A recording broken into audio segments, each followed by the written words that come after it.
When the first signal reached Earth, almost no one understood what it meant.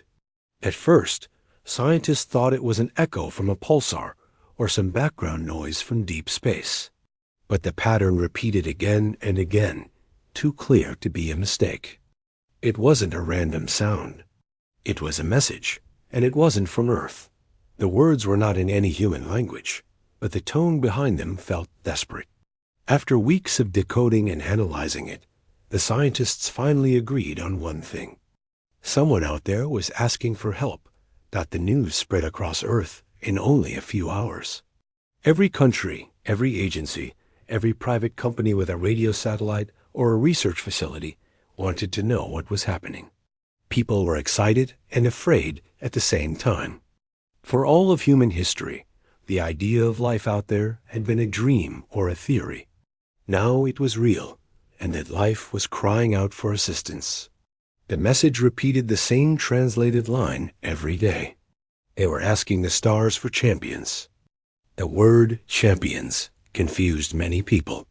It sounded like something from old stories, something noble and pure, someone who fought with honor and dignity. The tone of the message made it clear this wasn't a friendly greeting or a casual request. Something terrible was happening to the sender's world. They weren't calling for allies or friends. They were asking for warriors, heroes. Protectors. Earth had no idea why they were chosen. Humanity had only just learned to reach the edge of its own solar system. Humans were still struggling with problems at home, political, social, economic. But something in that message made people feel responsible. If someone out there needed help, and if Earth had the capability to answer, then someone had to respond. A global meeting took place between leaders, scientists, and specialists. They argued for days about how to react. Some feared it was a trap. Others believed humanity had a moral duty to help. Many said humans were not ready, not strong enough, not united enough. Still, the message kept repeating, as if the sender had no one else left to call. In the end, the decision was made. Earth would send a team. The team was not chosen for beauty or moral perfection. They were not the champions from alien stories. Instead, Earth chose the people who survived the hardest lives, the toughest jobs, and the most dangerous situations. The team included rescue workers who had saved lives from burning buildings, deep-sea engineers who worked under crushing pressure, medics who treated wounded civilians, scientists who stayed calm in disasters, and soldiers who had seen real conflict. They were not saints. They were not flawless symbols of peace. They were simply the ones who had faced danger on Earth and kept moving even when everything around them fell apart. Some people questioned if these were the best faces to represent humanity. But Earth didn't need perfect heroes. It needed survivors, people who knew how to stay alive when conditions turned impossible. When the volunteers gathered at the launch site, they looked nothing like the shining champions aliens probably imagined. They were tired, scarred, weathered, and serious. Some had injuries from their past missions. Some had lost people they cared about. Some simply felt they owed the world something greater. But they shared one thing. When others were afraid, these were the people who stepped forward. During the preparation phase, the team trained inside a massive dome built to simulate different alien environments. They practiced breathing in unusual atmospheres, walking under different gravities, and interacting with machines that did not behave like anything from Earth. The engineers worked day and night to make a ship capable of reaching the coordinates hidden inside the message. Even with all the combined resources of Earth, it was a huge challenge. The ship had to travel distances humans had never crossed before. Every day, the team had meetings to discuss what they might face. The cosmic signals translation was incomplete, so they had no idea what the enemy looked like, how they fought, or what they wanted. All they knew was that the sender was terrified. The message described a threat that moved across worlds like a storm, leaving destruction behind. And the sender begged for help, repeating that same line. They asked the stars for champions, Some volunteers admitted they were scared. They were leaving behind their homes, families, and everything familiar. They didn't know if they would return, but fear didn't stop them. Many of them had lived through situations where fear was normal, yet they kept going. It was a strange feeling. They were not trained to be symbols of hope. They were trained to deal with chaos, and that was exactly what they expected to find out there. The world watched the launch preparations with mixed emotions. Some people celebrated humanity's courage. Others thought Earth should stay out of alien wars.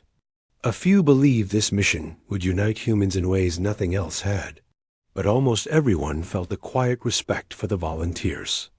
They were going into the unknown, not for glory, but because someone had asked for help.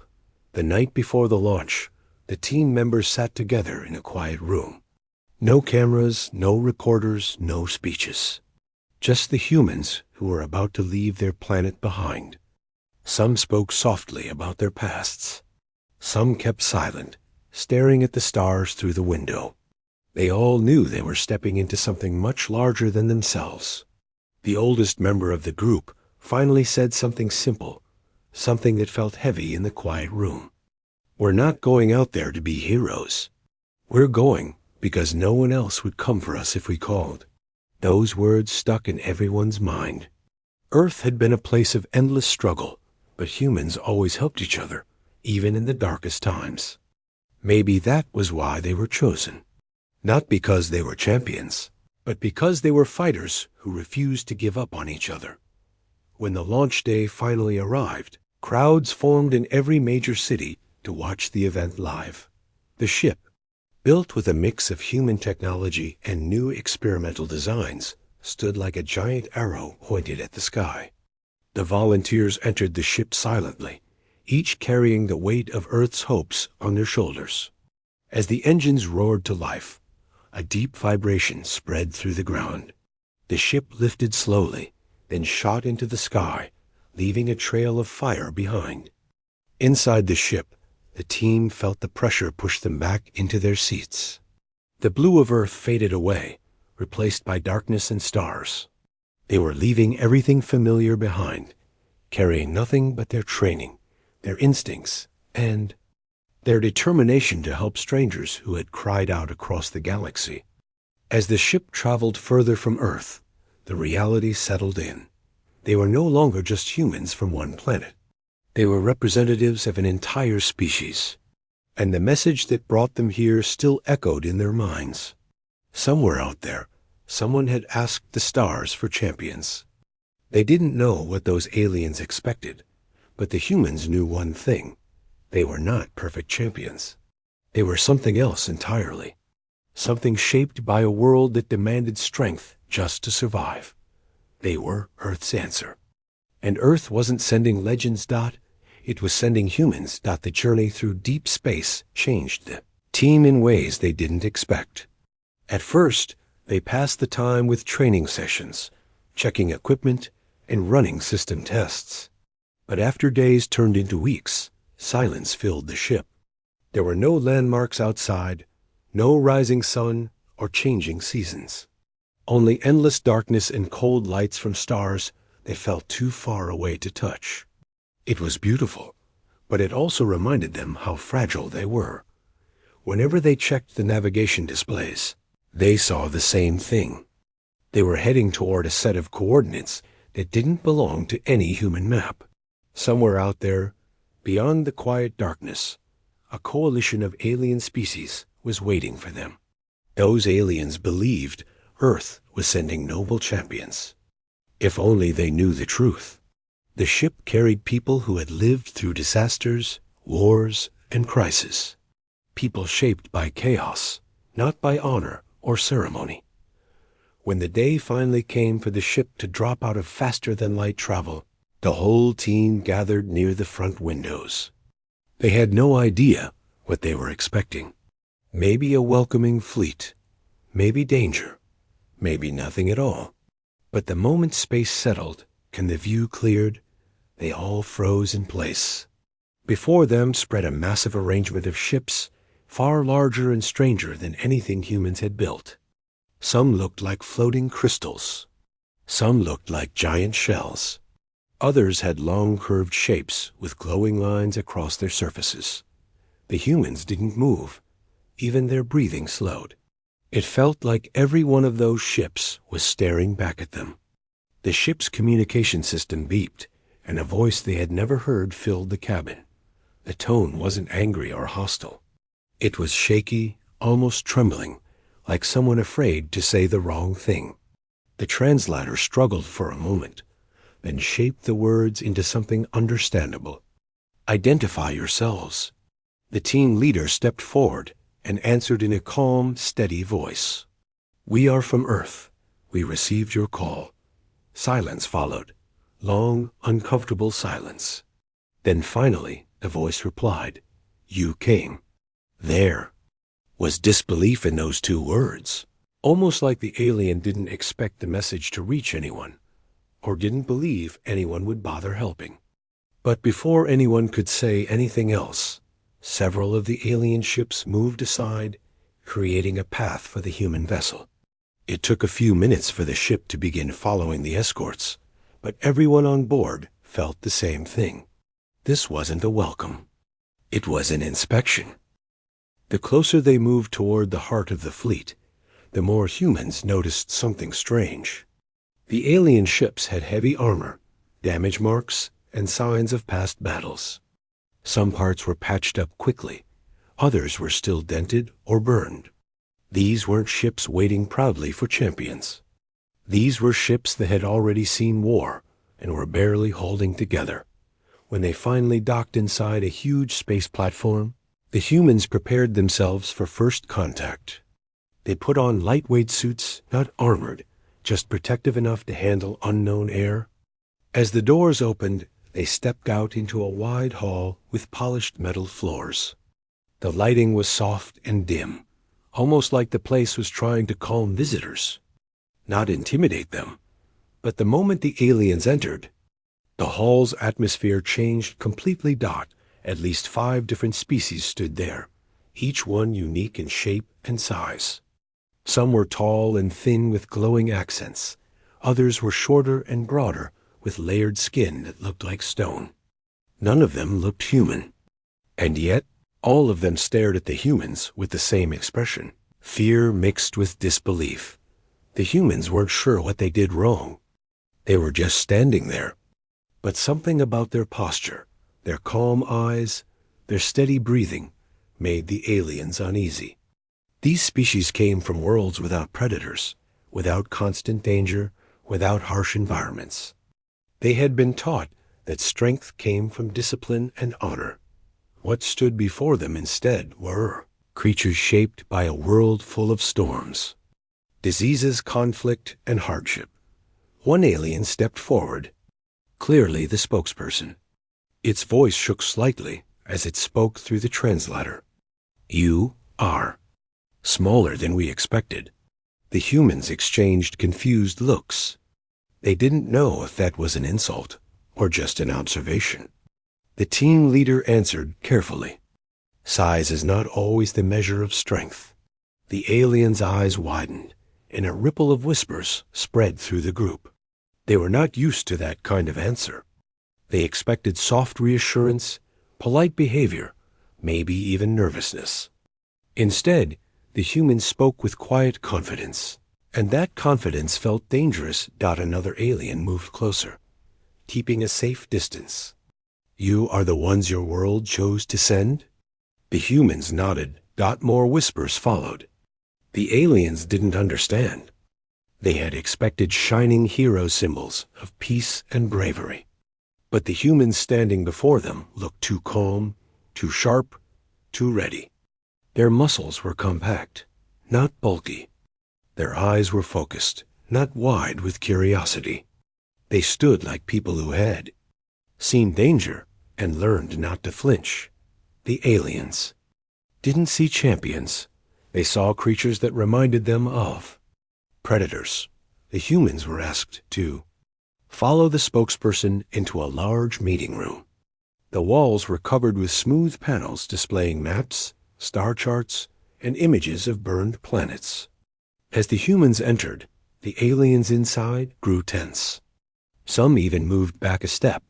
The humans weren't aggressive, but their presence felt heavy, like they carried a storm wherever they went. Finally, a senior alien commander spoke.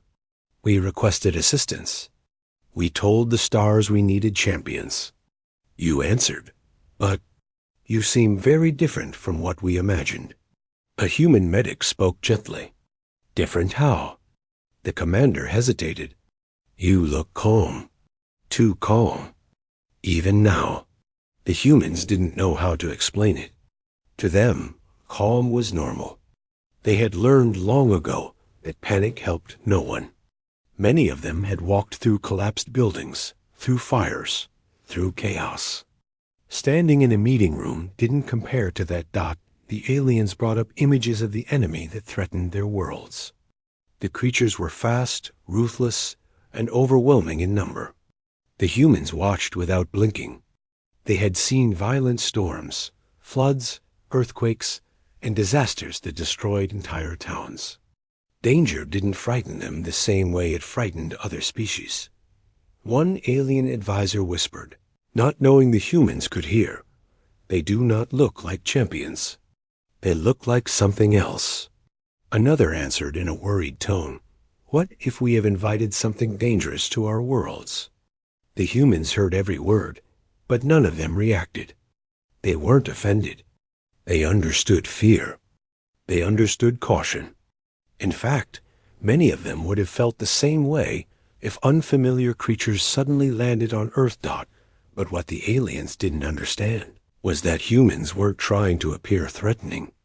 They just didn't know how to appear soft. Their entire species had survived by adapting to every threat their planet threw at them. Calm in chaos was not a skill. It was instinct. The meeting continued for hours. The aliens asked about human experience, strategies, and past conflicts. Each answer from the humans made the aliens more confused. They expected stories about honor and noble battles.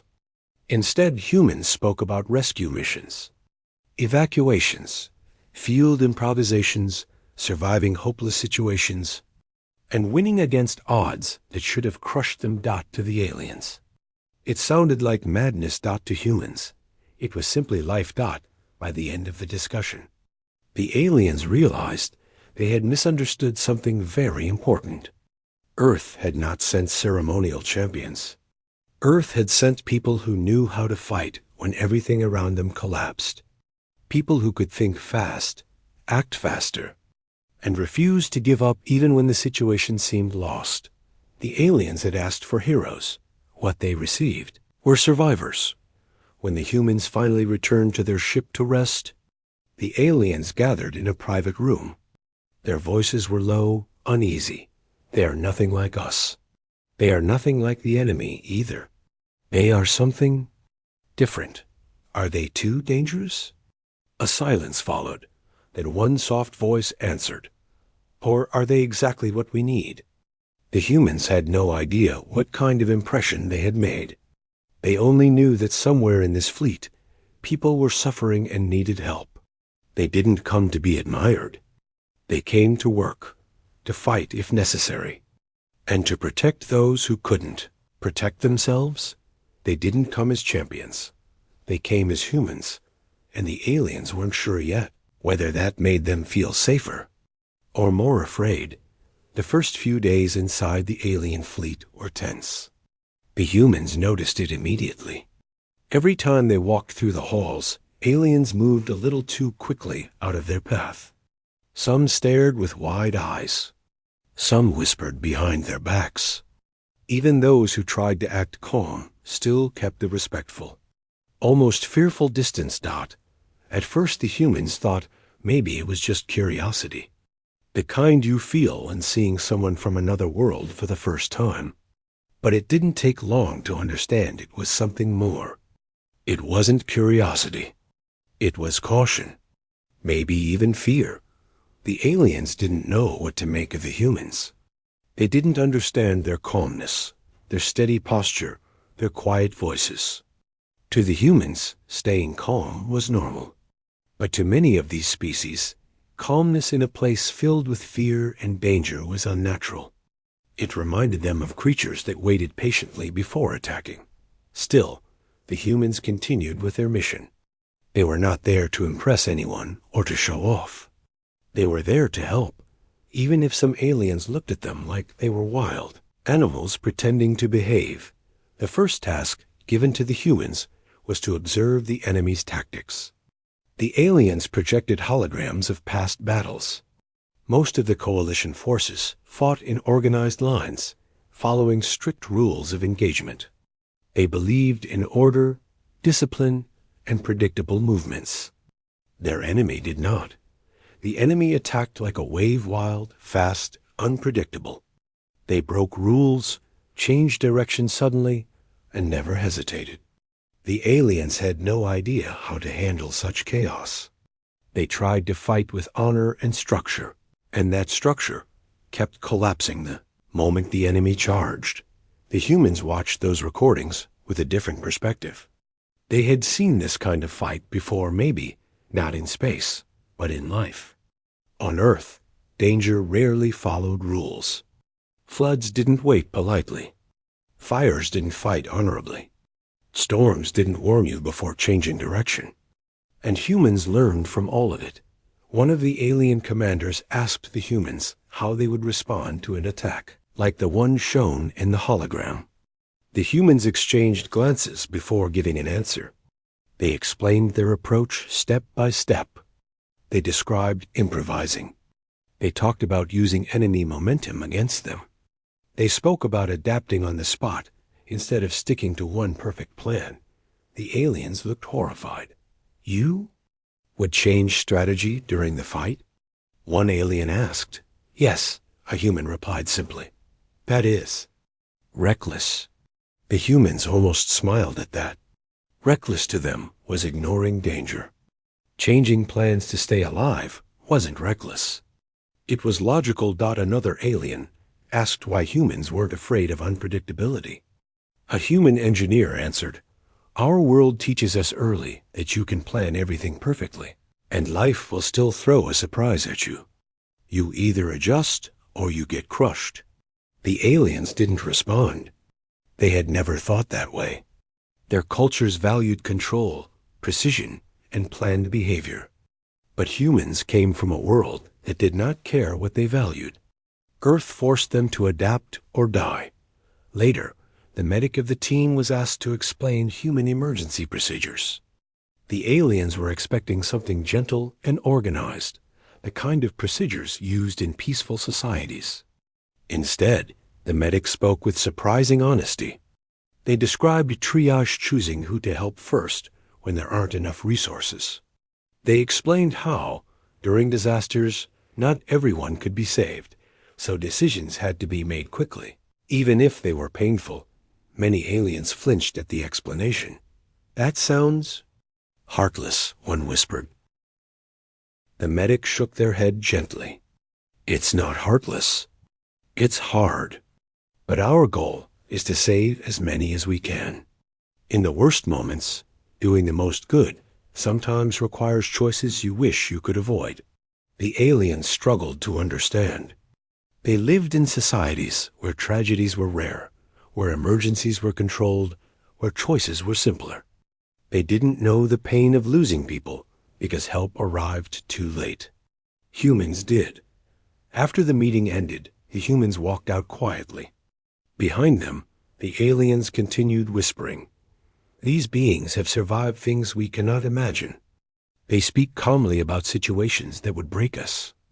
They are not champions. They are something else. The humans didn't know most of these comments were being made. Even if they did, they wouldn't argue. They were not trying to be champions. They were simply being themselves. The next day, the aliens requested a demonstration. They wanted to see how humans trained, how they moved, how they reacted. The humans agreed, thinking it would help build trust. They were given a large training hall with simulated terrain. Dozens of alien officers and strategists gathered around to watch. The humans started simple movement drills, silent communication, tactical positioning. But even the simplest actions made the aliens nervous. Humans moved smoothly, quietly, efficiently. They didn't hesitate. They didn't wait for long instructions. Their body language was sharp and focused, like they were always prepared for danger to jump from any direction. At one point, the training simulation created a sudden explosion sound to test reaction time. The aliens jerked back in fear. The humans didn't scream, didn't stumble, didn't freeze. They dropped low, scanned the area, and regrouped in seconds. One alien whispered shakily, "How can they stay so calm?" The answer was simple. Many of these humans had worked in real disasters. Sudden loud noises were not something that overwhelmed them. Their bodies had already learned what to do before their minds even processed it. After the training ended, the aliens crowded around the humans, asking more questions. Some questions were nervous. Some were fascinated. Some were confused. But one question finally created complete silence in the room. "How did you become like this?" A human rescue worker answered honestly. "Because our world didn't give us a choice." The aliens stared quietly, realizing something important. Humans didn't become strong because they wanted to be feared. They became strong because life on Earth forced them to adapt. They were not built in peaceful lands. They were built in chaos. Later that evening, the humans were invited to the medical center. The alien doctors wanted to understand human biology better. They didn't try any experiments. They simply asked questions with respectful curiosity. They were amazed at how strong human immune systems were. They were shocked at how fast human bodies healed. They were stunned that humans could live in places with extreme cold, extreme heat, or dangerous wildlife. One alien muttered, "Your world sounds violent." A human replied, "It's beautiful too. But yes, it can be violent." The aliens didn't know whether to feel sympathy or fear. The last moment of the day became the most revealing. One human, while removing their equipment, lifted their sleeve and accidentally revealed an old scar running across their arm. The aliens gasped. "What caused that?" One asked cautiously. The human shrugged. "A bad accident years ago." "And you survived?" Another alien asked, amazed. The human nodded casually, not thinking it was a big deal. But to the aliens, it was unbelievable. They couldn't imagine surviving such injuries. Their societies were not built for harsh realities. They had advanced technology, but their bodies were gentle. That night, many aliens gathered privately, discussing what they had seen. They adapt too fast.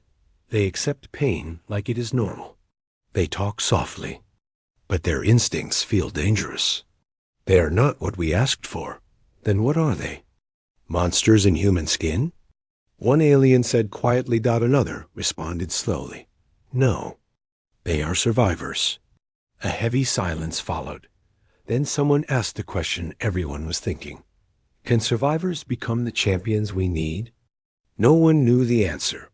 Meanwhile, the humans sat inside their quarters, unaware of the growing fear and respect they had created. They were tired.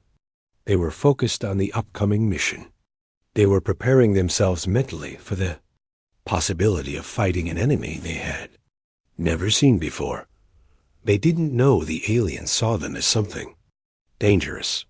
They didn't know the aliens whispered words like monster when they thought humans couldn't hear. They didn't know their calmness, their scars. Their instincts had frightened entire rooms of people. All they knew was that someone needed help, and they were here to give it. They did not come to be champions. They came to be human. What the aliens would learn soon. Enough was that sometimes being human was far more powerful and far more terrifying than any champion they could have imagined. The day of the first joint operation arrived faster than anyone expected. The humans had spent several days studying the enemy, running drills, and walking through the halls of the alien station where every step felt like it echoed too loudly. Now, the real test waited outside in space, that the aliens had planned a defensive mission. Their scouts had reported that the enemy was preparing a surprise attack on one of their border outposts. The plan, according to the coalition leaders, was simple: hold the line long enough for reinforcements to arrive. It was the same plan they had been using for months, and it had failed many times, but habits were hard to break, especially for species that believed order kept them safe. The humans listened quietly as the briefing was given. They didn't interrupt. They didn't argue. They only watched the projected map and the enemy formation patterns. When the briefing ended, the alien commander looked at the humans, waiting for them to acknowledge the plan. Instead, the humans exchanged glances. It wasn't disrespect. They were just thinking. Finally, one of them spoke. "We can help hold the line. But if the enemy behaves the way they usually do, the line won't hold unless you adjust your approach." The room grew tense. The aliens didn't like hearing that. It wasn't anger. It was fear. Changing a plan in the middle of a crisis was something their cultures avoided. The commander tried to keep their voice steady. "What do you suggest?" The humans stepped forward and pointed at the projection. They explained what would happen the moment the enemy attacked, where they would push hardest, how they would exploit gaps, how they would ignore the expected battle rhythm and create chaos. One alien analyst frowned. "How do you know this?" The human answered simply, "Because that's what we would do." There was silence after that. Some aliens didn't like the answer, but they couldn't deny the humans had predicted the enemy correctly during previous simulations. In the end, the coalition agreed to allow the humans to move with the front line. They would not lead the operation. Many aliens still feared giving them too much control, but they would be free to act if things went wrong. Everyone knew that things always went wrong when dealing with this enemy. When the human team boarded the alien dropship, the interior felt strangely quiet. The aliens in their seats kept stealing glances at the humans. Not hostile glances, more like nervous checks, the way someone might look at a powerful animal sitting calmly nearby. The dropship shook gently as it left the station. Outside the windows, dozens of ships moved into formation, forming the defensive line. The humans watched without judgment. They respected the discipline, even if they knew it wouldn't hold. As the fleet approached the outpost, the humans noticed something. The aliens were preparing like they were entering a ceremony. Movements were stiff, too controlled, too deliberate. They followed steps exactly, even when adjustments were needed. That kind of behavior didn't come from a lack of intelligence. It came from a culture that avoided risk. Humans came from a world that didn't give them that luxury. When the enemy appeared, it wasn't slow.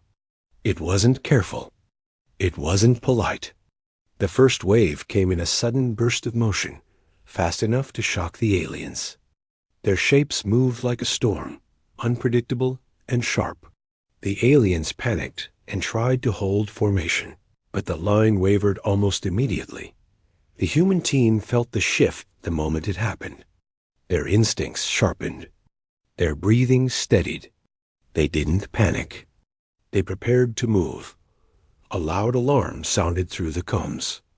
Alien officers shouted orders, trying to keep everyone calm. But the enemy didn't care about calm. They pushed forward with overwhelming pressure. The human leader finally spoke. "We need to move now." The dropship shifted direction and landed behind the collapsing section of the line. As soon as the door opened, the humans sprinted out. They didn't wait for permission. They didn't wait for the perfect moment. They acted because acting quickly was the only way to keep the line from breaking completely.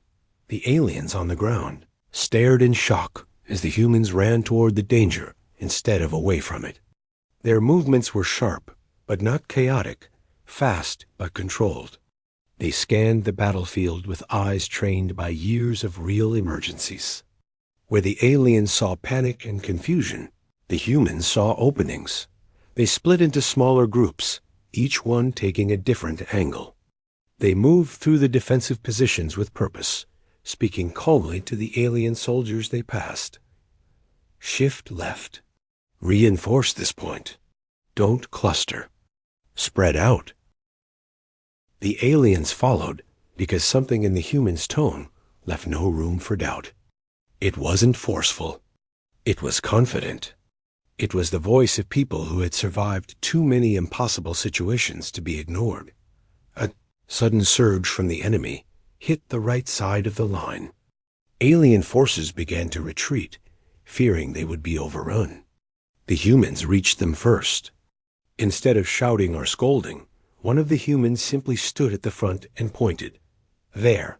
Push there, not back. You'll gain ground.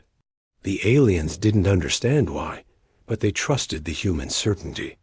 They shifted their position, and just as predicted, the enemy's momentum broke for a moment.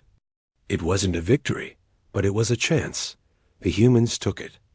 While the aliens reclaimed their footing, the humans ran again, adapting to the changing battle with ease. They didn't stay still. They didn't wait for orders. Their instincts guided them. And their instincts were almost always right. Alien officers, watching the live feed, were stunned. They move like they have trained for this kind of chaos. One whispered. Another responded. Voice shaky. Their formation isn't even organized. A senior advisor interrupted. It's not supposed to be. They are reacting to every change instantly. They're reading the battle in real time.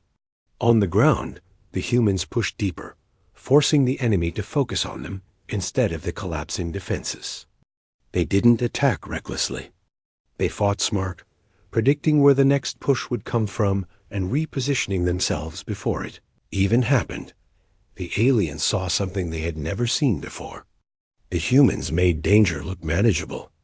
They made chaos look like a puzzle. They made the enemy hesitate. Several alien soldiers felt something new rising inside them. Not fear this time, but confidence. If these strange humans could stand in the middle of danger without shaking, maybe they could too. The humans didn't give speeches. They didn't shout encouragement. They just kept moving, kept working, kept showing by example that the enemy was not unbeatable. Slowly, the line stabilized. The alien commander watching from the bridge could hardly believe it. They're doing it. They're actually turning the battle around. The advisor who once feared humans most whispered, Are they monsters? Or are they exactly what we needed? Back on the battlefield, the humans saw the enemy losing momentum. The aliens were fighting harder now, not because they were stronger, but because they no longer felt helpless. The humans had lit something inside them, a sense of possibility. The humans didn't celebrate. They didn't smile. They simply continued working until the enemy began to retreat. Even then, they did not chase without caution. They communicated clearly, never letting their guard down. When the battle finally ended, the aliens stood quietly, breathing hard, staring at the humans who had changed the entire outcome. One alien soldier approached gently, still unsure. How did you know what to do? A human answered with honesty. We didn't know everything. We just watched, thought fast, and did what needed to be done. Another alien asked softly, Weren't you afraid? The human replied, Of course we were. Fear is normal. But fear doesn't stop us. It guides us. The aliens listened, stunned. They had expected champions to look like legends from their stories, glowing armor, noble speeches, perfect posture. But the humans weren't clean or polished. They weren't shining heroes. They were tired, careful, quick-thinking people shaped by a world that demanded constant strength. The aliens suddenly understood something. The humans' power didn't come from being fearless. It came from surviving fear over and over until they learned how to move through it as the humans boarded the dropship for the return trip. Many aliens stood in silence, watching them. The whispers this time were different. They are not what we imagined, but maybe they are what we needed. Maybe the stars sent us humans for a reason. The humans sat down, exhausted, unaware of the shift happening around them. They didn't think they had done anything special. To them, this was just another day of doing what had to be done. But to the aliens, it was a moment they would remember. Forever the moment they realized that Earth had not sent gentle. Champions.Earth had sent survivors who refused to break, survivors who fought like storms, lived inside their bones. Survivors who could turn fear into strength. And for the first time since the war began, the aliens felt something new. Hope that the ships of the Coalition moved slowly through the quiet region of space, trying to recover from the heavy attack they had survived not long ago. Even though they had won that first real fight with the enemy, the alien forces were shaken. Many of them kept replaying the moments in their minds, especially the way the humans had fought. They still did not fully understand how these visitors from Earth could switch so quickly from calm kindness to unstoppable force. When danger appeared, there was fear, yes, but there was also growing respect. And now, as repairs were happening and new plans were being formed, the aliens began to see another side of humans they had not expected at all. The humans were walking through the main halls of the large station, where different species lived together. Some of the aliens kept their distance, watching them from far away. Others were curious and wanted to learn more about these strange allies. The humans did not behave like the heroic stories the Coalition used to tell their children. They did not act like the perfect champions the Coalition had hoped for. Instead, they acted like real people who had lived through real struggles. They worked hard, slept wherever they found a space, fixed their gear with whatever tools they had, and supported each other with simple words and small jokes. They were normal. And yet, they were not ordinary at all. One human, a deep-sea engineer, became a quiet legend overnight. The station had suffered damage from the first battle. Some of the lower levels had cracks that let in cold air and stopped the power flow. Those areas were dangerous for most species because of unstable structures and lack of oxygen. The engineers of the Coalition refused to enter until they could bring full equipment. But power was urgently needed there to keep the defensive shield stable. The human engineer simply listened to the report, nodded, grabbed a small toolkit, tied a cable around his waist, and said, "I'll check it." Many aliens panicked immediately. They tried to stop him, telling him the place was too unstable and could collapse. He only gave a small shrug, as if he had heard warnings like this thousands of times already, then headed straight for the damaged tunnels. A group of aliens followed him nervously from a safe distance, watching on small screens that showed footage from tiny cameras stuck to his suit. The place was full of twisted metal and falling dust. Any step could have been dangerous. But the human crawled through the narrow spaces like he had done this all his life. Sometimes he worked in complete silence. Sometimes he hummed a short tune. He even made a small comment when a pipe almost hit him, saying, "That was close, but I've had worse under the ocean." The aliens stared at the screen with wide eyes. They whispered things among themselves, trying to understand why a human would risk his life so casually. Finally, after a long time, he reached the broken power core junction. He used a small flashlight, studied the damage, and spoke calmly into the mic. "Okay, I can fix this." Fixing it required holding two heavy metal plates in place, while reconnecting wires with one hand. The structure groaned loudly above him. Dust fell on his suit. Every logical part of his brain should have told him to leave. But he insisted on finishing the repair. When he finally reconnected the last wire, the power indicators on the station lit back up. The shields returned to full strength. The moment he crawled out of the tunnel, covered in dust and scratches, every alien watching him stepped back with a mixture of awe and confusion. One of them approached him slowly and said, "Why did you risk so much for us?" The human simply wiped his forehead and replied, "Because people needed it done." No long speech. No dramatic pause. Just simple honesty. Word of that moment spread across the station faster than any official announcement. Aliens repeated the story in their own languages. They told it in the dining halls, in the repair bays, and even in the medical wing. Some called the human brave. Some said he was reckless. But nearly all agreed on one thing. These visitors from Earth were something the galaxy had never seen before. This new understanding changed the way the aliens looked at the humans. Many of them began asking questions. They wanted to know what Earth was like, how humans survived so many natural disasters, how they kept moving forward even after losing so much in their history. The humans did not hide anything. They shared stories of fires, storms, floods, and all kinds of challenges they had faced. They talked about rebuilding cities, rebuilding communities, rebuilding lives. They talked about how ordinary people stepped up when everything around them fell apart.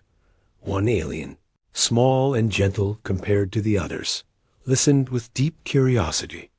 She asked a human soldier, "How do you stay strong if your world brings so much danger?" The soldier looked down for a moment and answered quietly, "We're not always strong. We get scared too. But we keep going because someone has to. If we don't help each other, then who will?" The alien repeated that line to herself several times, surprised that such simple logic could feel so powerful. Soon, aliens from different species wanted to train with the humans. Some wanted to learn how to stay calm under pressure. Others wanted to learn quick decision-making in chaos. The humans trained them patiently, showing them techniques step by step. The training sessions were full of sweat and effort, but also full of laughter. Humans encouraged others with simple words like, "Good job," or "You're improving." Those soft encouragements carried more weight than the aliens expected. They had never seen warriors who could be fierce in battle, but gentle during practice. What surprised the aliens even more was how humans treated civilians. After the battle, many families on one of the smaller colonies had been evacuated to the station. They were scared and confused. Humans helped them settle in without being asked. They carried luggage, repaired broken toys, shared food, and tried to make the children smile. One human even taught a group of alien kids how to fold small paper birds. The children were amazed by how something so simple could bring joy. The coalition began to see a pattern. Humans were not calm because they lacked fear. They were calm because they had learned how to act even when fear was present. They were not called monsters because they enjoyed fighting. They were called monsters because they refused to abandon anyone, no matter how dangerous the situation was.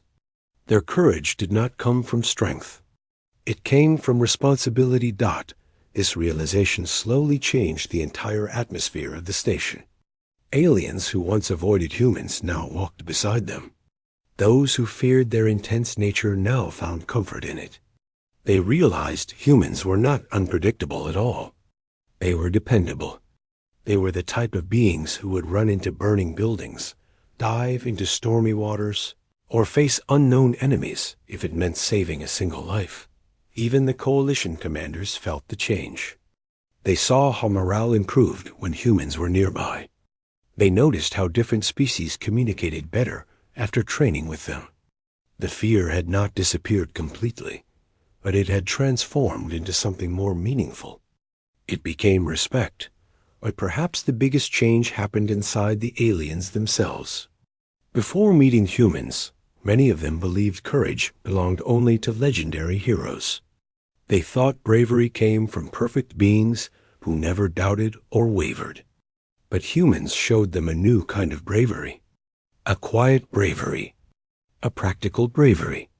The bravery of ordinary people doing what needed to be done. By the end of this period, the coalition understood something important. They had not just gained allies. They had gained teachers.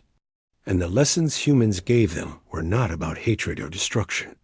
They were about endurance, unity, and protecting each other, even when the world felt hopeless. Everyone could feel it now. A final challenge was coming. The enemy would not stay quiet for long. But this time, the coalition was not the same broken group that had sent out a desperate plea into the universe. They were stronger, not only because humans fought for them, but because humans taught them how to fight for themselves.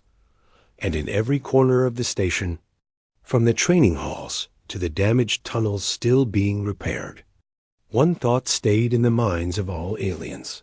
Maybe the galaxy did not receive the champions it asked for, but maybe it received exactly the ones it needed. The days after the repairs passed quickly, and the station slowly returned to life. Lights that once flickered now shone with steady brightness. The halls that had been filled with fear now buzzed with quiet hope. Aliens from different species moved around with new confidence. Training rooms were busier than ever, and humans were often found in the center of those groups, demonstrating new drills or correcting small mistakes with patient guidance. The change was visible. The coalition was no longer the trembling alliance it had been before meeting Earth. But deep down, everyone knew something was coming. Something big. Something final. It began with a distant signal that shook every ship in the sector. The alarm rang through the station, making all the screens flash at once. The enemy fleet had been detected. Not a small scouting group or a testing attack. It was their full force, a massive wave of ships stretching across the darkness, like a storm ready to swallow everything. The coalition had feared this day for months. Now that it was here, the entire station went silent for a few seconds, as if the universe itself was holding its breath. Then, without hesitation, the humans stood up. They didn't give long speeches. They didn't shout orders. They simply prepared. They checked their gear, tightened straps on their suits, handed out tools, and moved with a calm that made even the bravest aliens feel steadier. The message was clear in their actions. The fight was here, and they were ready. Coalition commanders gathered around a large circular table, holograms showing the enemy's movement patterns. This time, the aliens didn't make plans alone. They listened closely to the humans, who spoke with a level tone, pointing out weaknesses in the enemy formation and suggesting strategies. The humans didn't take over the planning. Instead, they helped everyone understand how each species could use its strengths. A fast-moving bird-like species was placed in roles that required speed and communication. A strong, armored species was positioned near the front lines to shield smaller groups. A species that excelled in long-distance senses was put in charge of tracking enemy movements. Everything fit together like pieces of a puzzle, and right in the center stood the humans, connecting it all. Not as rulers, not as commanders, but as the force that kept everyone focused. When the final attack began, the dark space outside the station filled with flashing lights and massive movement. The enemy ships came in waves, firing beams that shook the shields. Coalition ships spread out across the battlefield, forming the pattern the humans helped design. The humans stayed on the command bridge at first, guiding the ships with quick, sharp instructions. Their voices stayed calm, even when the enemy grew stronger with each passing minute. After a short while, they joined the ground forces on one of the planets under attack. The landing zone was chaotic. Dust and smoke filled the air, and alien civilians were rushing into shelters, while enemy forces landed at the far end of the valley. Humans and coalition soldiers spread out in a defensive line, using natural rocks as cover. The first clash was fierce, and it was here, more than anywhere else, that the aliens finally understood what it meant for humans to fight. They did not charge wildly. They did not scream or act without thinking. They moved with precise coordination, signaling silently to one another, adjusting positions, and supporting nearby fighters. Their strength wasn't in overpowering the enemy. It was in staying steady, no matter what happened. One alien soldier nearly froze when enemy forces pushed forward with overwhelming numbers. He felt his hands shake.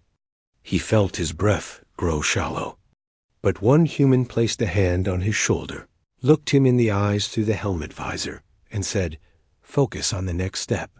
Just one step at a time. You're not alone." That simple sentence gave the alien enough strength to return to position. The humans were not there to lead with fear. They were there to lead with presence. The battle continued, and it seemed endless. Every time one area was secured, another area came under heavy attack. The coalition began using the techniques humans had taught them. Units communicated faster. Soldiers supported each other more effectively. No one broke formation. Even when the enemy pushed hard, the coalition refused to fall apart, not far above the planet. The enemy sent a huge command ship to break the defensive formation. It could wipe out multiple Allied vessels in one strike. The coalition panicked, unsure how to handle something so large. But a group of humans quickly ran calculations, analyzing weak spots. They sent out instructions to several alien pilots, pointing out where to target. The alien pilots followed the plan, trusting the humans completely. They flew their ships in a tight formation, dodging fire, waiting for the perfect opening. And then they hit exactly where the humans told them to. The massive command ship cracked apart, breaking into pieces that burned as they fell. For the first time in the entire war, the enemy began to hesitate. Back on the ground, the coalition forces could feel the shift. Hope surged through them. They pushed forward with new strength. The enemy lines weakened slowly at first, and rapidly as the combined forces moved as one. Humans stood beside them, fighting not as the strongest soldiers on the battlefield, but as the ones who kept everyone united. Hours later, when the dust finally settled and the last enemy ship fled into the distant stars, silence swept across the planet. Aliens looked around, confused at first, not fully believing what had happened. Then the reality hit them. They had won. Not a small victory. Not a temporary retreat. This was the final turning point. The enemy was breaking. Their control was collapsing. The coalition had survived. And as tired soldiers looked around, they searched for the humans.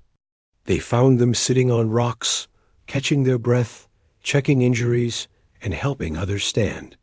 A few humans fixed broken gear, while another tied a bandage around an alien's arm. They acted as if what they had done was just another day's work. Nothing special. But to the coalition, it was everything. When the coalition leaders gathered later to speak to everyone, they spoke with pride. They thanked every species that had fought. Then one leader stepped forward and said something that echoed across the entire fleet. "We asked the stars for champions. We hoped for beings of perfect honor and legendary courage." She paused and continued with emotion in her V.